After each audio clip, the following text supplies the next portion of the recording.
Welcome back, everyone, to another Yo Kings podcast. We have a very exciting topic today. We're going to talk about how to deal with rejection. In a lot of different ways. In a lot of different ways. Yeah. In a lot of different ways.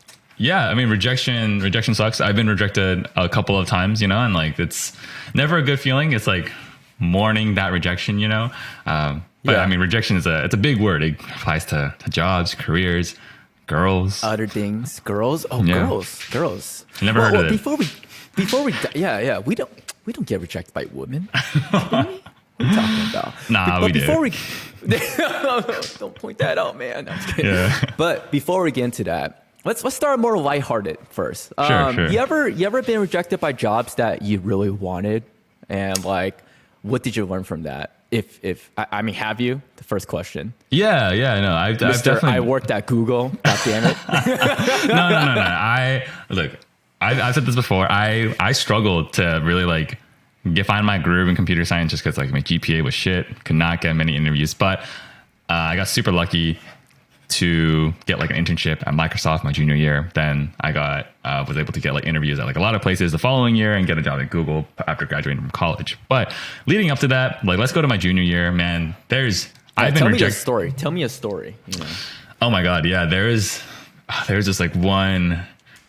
I'll say this, no matter how little you want a job, if you get rejected or you fail that interview, it feels horrible. You're like, it's literally that meme. You're like, I didn't even want it anyways, bro. It's not that good. I'm happy. I literally don't need that right now. I didn't even want to go to investment banking anyways. I mean, fuck that job. You work 80 hours a week? Sounds so shitty. Yeah, no, but literally, even if I were to apply to just literally any job, not even a tech job, just getting rejected, period, sucks because it kind of hurts. You're even if you don't want it, there's still there's a tiny part of you that still kind of wants it, So yeah, I mean, yeah. I have two vivid memories. One of them was my freshman year. I just started learning computer science. I was not good at coding at all, and I applied to I was trying to apply to some internships, and this one company got back to me. And they're like, "Hey, we'll send you a coding challenge. Why don't you check it out?" And they sent over the coding challenge, and I was so dumb. I said I've coded in C before, a little bit of C. And then they're like, cool. And for some reason they decided to send me over a coding interview in C++, which is kind of similar, but it's a little bit different too. And that was I had never done any type of preparation for a coding interview. Did not know what a coding interview was like. This is my very first one ever. I go to the coding challenge and I sat there blankly for 40 minutes, did not write a single line of code. And I just submitted it, never heard back from them. It was awful. Similarly, fast forward 2 years later, in my junior year of college, I was interviewing at Facebook for an internship. And wow, I just bombed it so badly, so badly. I did not know what I was doing. I was scrambling, I was flailing. I was like, oh my God, what's going on right now? And then I had to go get dinner for a friend's birthday afterwards. I was in the worst mood. I was like, dude, I don't mean to ruin your birthday, but I just bombed the interview and it felt awful. So I definitely know what rejection feels like. Trust me on that one.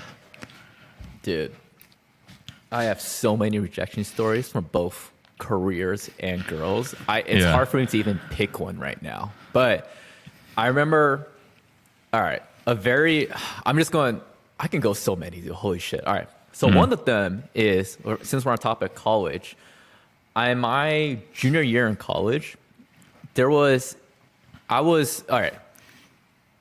When I was becoming a junior in college, I was already at the point trying to think about ways to get out of engineering. Because at that point, I already realized, okay, this is not a real career path I want to do for the rest of my life. I want to try something else, right? I did an internship in engineering my sophomore year during the school year. It was fine. It was chill. It's kind of boring. And I did one during the summer, which was actually kind of a phenomenal internship. I worked at this company in Dallas, Texas, where I am right now. Nice. And it was actually an amazing internship. I had so much autonomy out. I had a chance to build very, very cool things at the internship because the company really made effort to basically make sure all the interns had a good time, which I did. But even then afterwards, which is kind of the reason why I decided that I want to go try something else, is that didn't sell me on the job. It didn't sell me on the industry. So I decided that in my junior internship, I want to go find something that's more business related. There was this internship position at Intel. It was called smart home analyst. I think it was like 2017. Like a lot of these big companies were getting into like the smart home appliances, right? It was like very big in 2017 and stuff. They wanted someone. It was so specific. It was a business internship, but they require you to have an engineering, but not just engineering, an electrical engineering degree, because you need to understand the double E applications behind these smart home appliances. In my hand, I fucking creamed my pants. I was like, this is the job for me, right? Just like when you find a girl you really like, you're like, this is the dream woman, the dream girl of my life. A lot of times she isn't. It's just this idea in your head that makes you feel like it is the dream person. And just like how it happens a lot of time with the girl you really want, it doesn't work out and you fuck it up. But basically what happened is I applied to internship. I actually got through a referral because the person that was running a team she came from my school in Taiwan, actually. So it was a very small niche community. So I was like, dude, I got this in a bag. We're both Asian American. She's going to be like my supervisor, my manager. We did the interview. I thought the interview did pretty well. I mean, there could have been things that are better, but overall, it wasn't a horrible interview. And we're just going back and forth. And I was like, dude, I want to do business things. This is a double E internship that is business related that requires to have a double E major. I am the perfect guy for this, right? I have business. I joined a business class on campus. I could talk about that in my interviews and stuff. But it ended up not working out. And I just felt super crushed. I felt super crushed because I was just like, almost like I was rejected from like the business world in a way. Like, wow, I worked so hard to go after this business type of paths. And this perfect internship that was practically made for a guy like me, they picked someone else over me, and that hurt my feeling. And it's actually really funny a lot of times, which kind of leads to our next topic of like, a lot of times good things come out of rejection. Because of that rejection, I ended up doing another internship in double E engineering. And that summer, I hated my life so fucking much because that internship, it was boring. It was slow. I wasn't even doing much double E stuff. It was just a lot of like processing papers. It was like a big, very old traditional company. It was a defense company, guys, if you guys didn't know. By the way, defense companies, real quick tangent, best fucking job ever. If you ever want to like, in your 30s, I think working in a defense company is the most phenomenal job ever. How do I know? Because I worked there before. Dude, did you know you get every other Friday off? Oh my God. You get every other Friday off. And it's like the job is so chill, dude. You go in, you get paid pretty well. You're fucking recession proof. That's number one, okay? Because we're USA, baby, okay? We're fucking launching those missiles every single day. You're recession proof. And it's just like, it's a chill job. And you get every Friday off. You're recession proof, great benefits. Beautiful job in your 30s. Horrible in your 20s. So I hated that internship because I felt like I was just melting away in my seat, being like, this is so boring. I'm doing nothing all day. So what that happened this summer is I decided to go for investment banking. And to this day, if I was accepted to that job, that internship at Intel, I don't think I would have gone for investment banking. I don't think so. But because of that rejection, and then afterwards doing an internship that I just despise, it put so much motivation in me and being like, fuck this shit. I am going to do everything in my power to not just get into the business industry, but get into like the top tier job in the business industry. It's like the most tier one business job in the industry. And it's debatable. Honestly, at this point, I mean, I said this so many times, investment banking, consulting, those jobs are full of fucking shit. But as a college student, that's what you know, right? And that's what happens. So a lot of times, rejection can be horrible at the moment, but what you end up realizing is that something beautiful can come out of it, right? A lot of times, like things, it taught me like, this is so cheesy to say, but like some things things happen for a reason. Things happen for a reason. I think that's like I always like to say, like a door closing is just as good as another door opening up. It's like there's so many different paths of life to go down, and I totally agree. When you face a rejection, it's oftentimes like it's nice just to have that certainty, like like this door is closed. You cannot open it again. You will not go down this path again. And it may suck in the moment, but it provides a little bit of direction in your life. It's like, all right, on to the next thing, whatever that may be, you know? So yeah, I totally agree. I think rejection is important. And it's interesting because I think my senior year of college, when I was applying for a job at Google, I didn't even like Google wasn't even my top company. I actually really wanted to get a job at Facebook. I was like, I really, really want to work Why? at Facebook. Oh, because at that time Facebook was like, yeah, I remember Facebook was like the GOAT at that time. Yeah, Like the yeah, best of the best go to Facebook. Yeah, it's like back then, this is like 2018, 2019. Back then, I think probably the two most quote unquote prestigious internships to go to as like a new grad were like either Google or Facebook. And I was just really fixed on Facebook just because, I don't know, I forgot what the reason was, but I really wanted Facebook. So I like went into actually it was a crazy 3 days in a row. It was like, I went to school on the East Coast, but I had to fly out to California for these in-person interviews. So on a Sunday, what interviews did I do? I did like 3 interviews back to back to back. Oh, it was so crazy. I remember it was Monday night. I fly out to California. I land in California late Monday night. Tuesday is my interview at Google. Then Wednesday, I had an interview at Facebook. Then Wednesday night, I had to fly to Utah to interview at Qualtrics, like the analytics company. So I fly because their headquarters is in Utah. So Wednesday night, right after my Facebook interview is done, I fly to Utah, get into Utah, Salt Lake, Wednesday night. Thursday, I interview. And then Thursday night, I fly back to school to take a final on Friday. So that was just like one of the most insane weeks of my life. And I ended up getting the job at Google and Qualtrics, did not get the job at Facebook, and I was super crushed. But in hindsight, I'm pretty happy that didn't happen for like a multitude of reasons, you know. But like, yeah, we'll just keep it at that. So, yeah. One of my good friends. So when Facebook was going through all of like that data privacy BS and stuff.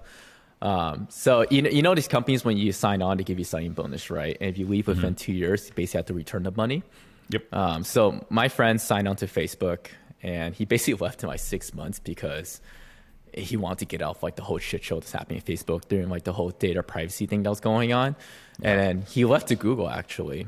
But nice. Because his team was actually kind of close to the whole team that that was like in trouble and stuff. Like he wasn't exactly on it, but his team was kind of like tangential to it. Facebook they didn't ask for the money back. He kept the entire 75,000 bonus check. That's huge. That's huge. Yeah. I think that's one of the reasons why I really wanted to go to Facebook, just because I knew that they paid more than Google. Paid people the fuck out, dude. It's crazy. I mean, all these fake companies did. This question to you: what on the topic of rejection? What is your worst rejection story from a girl? Straight up. Oh my god, I know what it is. This was Tell me that story. All right. Okay. This you're cringing just thinking about it. Right? Oh god. Yeah, I haven't thought about it in forever, but essentially there's this one girl that I liked in college. I think this is our sophomore year of college, where I asked her out on a date. I was like, yo, like, do you want to get dinner or something? And she was like, yeah, sure. So I think I asked her out on like a Monday or something, and then Friday was supposed to be the day of the date. Then apparently, so I show up on Friday to the date at the dinner place. It's like, hey, what's up? And then we go to dinner, and not gonna lie, it was unbelievably awkward. Honestly, we were just like two different people. You know those people where it's like on paper you guys are such a good match, but then just there's no chemistry there. That was how like that's how I felt about this person. Like, great person, super nice, like overall phenomenal person, but we just had nothing in common. We were just so different. Like the conversation was going absolutely nowhere, and I kind of felt that. It was like an interview, like a job interview, you know? Yeah. What do you want to do in your life? Oh, very cool. I don't want literally. to do that. It was so dry, very bad vibes throughout the whole thing. And then near the end of the date, she was like, hey, like, did you get my call last night? And I was like, call? Like, what call? And she's like, oh, like, yeah, I tried calling you last night, but I guess it didn't go through. And I was like, oh, like, what was it about? And she was like, yeah, I actually tried to call you last night because I actually wanted to cancel this date before we even went on it in the first place. And I was like, oh my God, dude. Why? Dude. Why? I guess I think she just regretted saying yes. She was like, the vibes were bad. Like, she like knew that the vibes were going to be bad. And I think it was like... And was this at the beginning or end of the day she said that? It's at the end of the date, man. It was at the end of the day. Not at the beginning. So, but yeah, I could like, because I think I already knew that we were like pretty different, and like conversation Yeah. wasn't like the best, but it felt extra awkward that day, and I was like, wow, like I have zero riz, like negative riz right now, bro. Like this is not going well. And then when she dropped that ball on me, I was like, oh, that hurts so badly. So That's just her saying like end of dates like, yeah, by the way, this was horrible. Just letting you know. Right? Yeah. It was tough. Why is it the guy's responsibility that the date goes well? Shouldn't it be like a two-way street? But okay, maybe more guys we think that way, but do you ever feel that way? Like, is it your responsibility to make sure that the date goes well, at least the first date? I think it's whoever asks the date. If like the girl asks the guy on a date first, like it's up to them to make sure. Actually, you know what? I'll say this: like whenever I get asked on a date, if I were to get asked on a date, I try to have as open of a mind as possible. I just try to have good vibes, like period. No You've been asked on a date before? Yo, there's actually this thing. Motherfucking Chad over here, dude. The fuck? What the fuck? There's this thing back in my college that I went to, Dartmouth, and it's called Flits. Okay, so let me some backstory. Back in the day, the email system that our school used was called like blitzing someone, like almost like the football play, blitzing a play or something like that. But that basically we deprecated it and we moved to Outlook. But everyone still just said, yeah, like, oh, can you blitz me that like the notes from school? It's like, sure. Then came a new form of that called flitzing, sending a flirty email, like asking somebody out on a date via email. It's like it's a thing. Your school had a messaging system, like internal tool for everyone. No, it's just an email. Plain email. Okay. Plain email. So it's something called flitzing, where you send a flirty email, a flirtatious blitz is what it's called. So I have it's kind of normal. Like you flitz somebody to ask them to formal. Like you just write like a funny email with like a poem or like some funny graphic here or there. So I did that. I flitzed the girl before back in college, and then one day, like somebody flitzed me, and then we went on a coffee date, and it didn't like it was okay. Nothing really happened after that, but like I'll say this: that flitz. I'll also say this: that's the only flitz that I got, but it was so funny. Like I cackled so hard when I read that flitz to begin with, because it was about a class. It was like I was taking a data structures and algorithms class, and I think the email was something about like heard you're struggling in data structures and algorithms, and like just reference a lot of computer science jokes. And I was like, this is funny. Like that was really well written. Yeah. So like we went on a date once and nothing happened, and then then like I went on another date with another person too. I think I've been asked out on a date maybe like two times in my life, 3 times in my life, but nothing ever came out of it. It's like one date, maybe 2 dates, but nothing substantial. All right, you ready? You ready to hear my story? Hit me. You're gonna cringe. Hit me. You're gonna cringe so hard this one. So I was thinking about the entire time you're telling your story. I mean, I was listening, but I was thinking like, okay, which one can I tell about mine? Because I have a couple ones where it's like they're kind of cringy, but it's like I'm like, which one's like kind of I can tell in like a funny light? Because other ones I'm just like, this should be a more serious episode about like when we do that episode, where it's like how to grow as a man and go over rejection like a man. But I have one that's kind of more funny. So there was this girl in college where I really liked her, and in our sophomore year, I decided that. So basically, I know her since my freshman year already, but in my sophomore year, I was like, all right, I'm going to try to get this girl basically, right? We've been friends for a bit. We kind of know each other. We've been texting all summer and stuff, Snapchatting each other and stuff. I'm like, let's go. Let's go, baby. We got that gold heart going on. It's like, what the fuck? God. I got gold heart, but her heart's like empty without being shaded in. But it's okay. It's chill. It's chill. It's all good. You're my gold heart, Oh God! But for you guys that don't understand if you're too young to understand what that means, if you have a gold heart, it basically means you're best friends on Snapchat. But what they used to do is that like, if it's a filled-in gold heart, means that they're your best friend. But if it's just like an empty gold heart, this is correct, right? Like it means that like you're like their top 5 or something. Something like that. Yeah. Something like that. But yeah, I mean, basically we knew each other since freshman year. We were texting throughout the entire summer, freshman year to sophomore year. I was like, your boy's in, dude. Your boy's in. And then as classic Andrew Ming Duck fashion, I was like, so basically in San Diego, there's a rave that happens 4 times a year. It's called LED, life every day. It's basically a rave in which like it's to just describe this rave. It's like all Asians in California Beautiful. gather in this one casino, not this one dome, basically. It used to be called Valley View Casino, and now they call it Pachanga Casino or something like I that. know Pachanga. It's not casino. It's a dome. It's basically like a arena, right? And it's like, dude, I'm telling you, Thomas, if you've never been here, it's like every single Asian like from California comes out to this event, dude. It's literally the event is like 90% Asian. It is a dream in there for Beautiful. it's basically just an Asian fuck fest. Let's be completely honest. But anyways, I love going to this event. I fucking loved it. Okay, I was a college student. I'm like fucking 19 shit. I love this event. Yep. So I was going there, and she was going there as well. I was like, oh. This is your boy's chance to make something happen, all right? Like, you know, like classic fashion back in days. Like, we can't do shit sober, so we gotta do shit under the influence. Yeah. Yep. So the day of or the day before, I think it was the day of. You know, we're just texting back and forth. We just got to campus. Again, this is the beginning of the year, okay? We just got back into campus. She was like, oh, come over to my dorm room. Let's hang out. Let's catch up because we haven't seen each other like since freshman year. Right? I was like, fuck yeah, dude. Go over to the dorm room. We sit down. We start chatting and stuff. And then we're just talking about our summer, our lives. She's asking me how my study abroad went because I studied abroad in Germany that summer.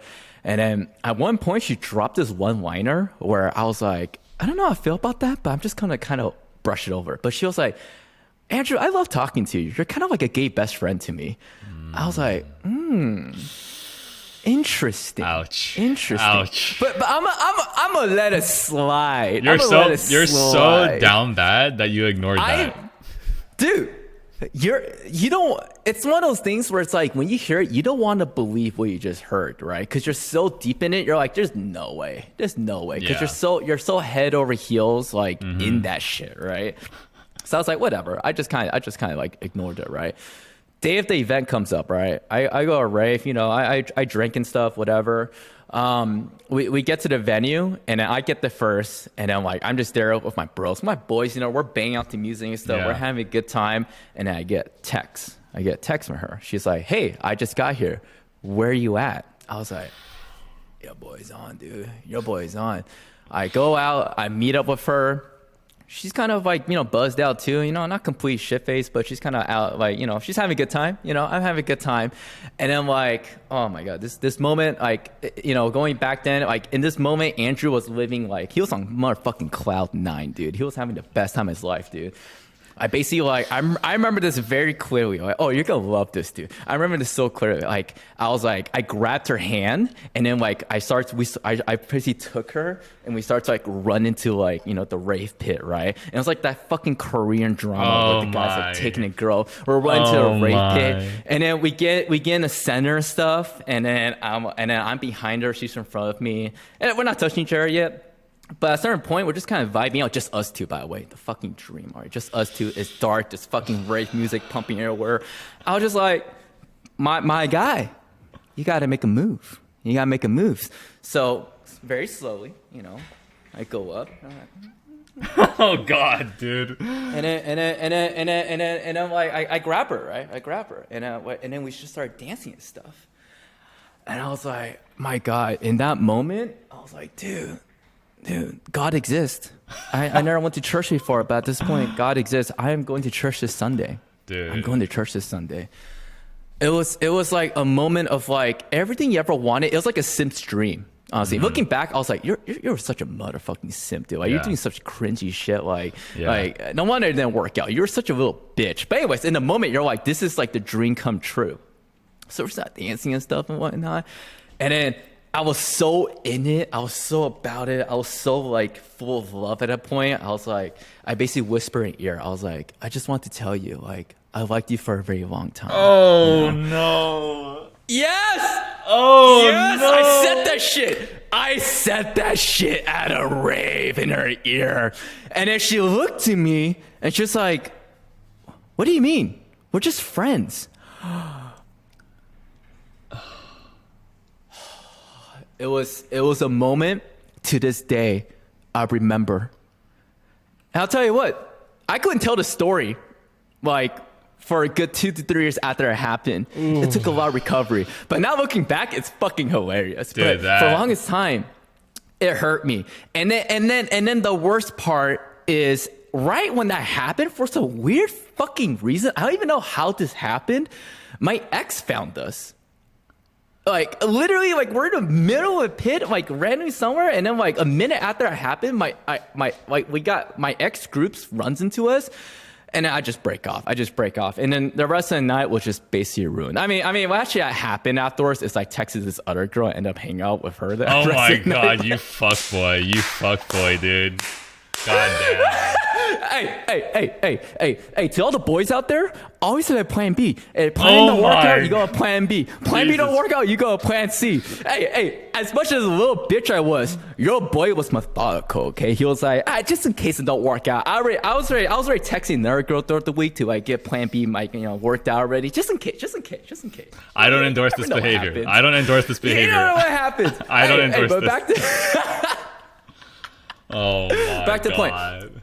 I was crushed. I was destroyed.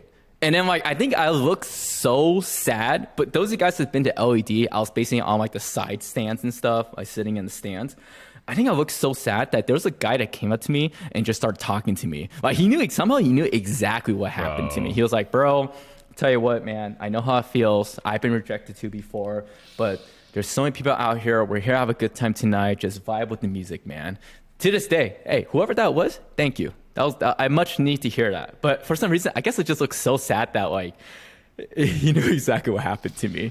But that is the story. One of my cringiest story of how I got rejected by a girl. And it taught me a valuable lesson, which is, hey man, in the moment, shut the fuck up. Just go with it. Shut your fucking mouth, Andrew, okay? You want to talk about tomorrow. In a moment, like, she was probably just trying to have fun. You're trying to have fun. Just shut the fuck up, dude. Like, stop talking. Yikes, man. That is... Whew. I was a little hungry. I was gonna maybe eat something after this. I think I just lost my appetite after that one. That is that's painful. Hey. But wait, we all have those moments. We all have. I got fun stories. We've all been there. Happens to the best of us, man. But quick question. I guess so did your friendship with her just like completely end afterwards, or is that a whole another story that we don't have time to get into right now? We don't have time to get into it, but we basically what happened the next day. I talked to her, and oh my god, dude, this one just showed cringe, dude. Dude, should I share it? You want to hear this? We'll save it for the next episode. Fuck it. We're just gonna boo ball everyone. Yeah, we gotta boo ball everyone. We gotta go to the next episode. Right. If you guys want to hear the second part of how I confronted this girl the next day, leave a comment, DM us, let us know, and we'll drop it in the next episode. By the way, she follows me on TikTok, so I hope she never sees this. Oh my god. If you do, shout out to you. We should hang out again together and catch up. Oh my god. We're chill. Okay, that's but it was a very important part of Andrew's discovery phase in his life. Very important phase. I think every guy, Asian guy, I don't give a fuck what guy, every single guy needs to go through that, right? Needs to go through that like deep, heavy rejection. So you learn from it. You learn from those mistakes. You learn what you can and can't do. You learn what you should and shouldn't do. And it's a learning lesson. It's a personal growth stage. It really is. I agree. Yeah. It sucks, but you need to. I mean, you only learn from failures, and getting rejected. So yeah, it's true. It's true. Yeah, guys. So in this episode, we talk about rejections from careers and from girls. I think this episode actually clearly. Like if you guys want to know what Yellow Kings is about, it's actually this episode right here. We talk about careers, entrepreneurship, and also things that hurt us in the past. It's basically our therapy session, essentially. Basically. But I hope you guys enjoy it. Let us know what you guys think, and we'll catch you guys all in the next one.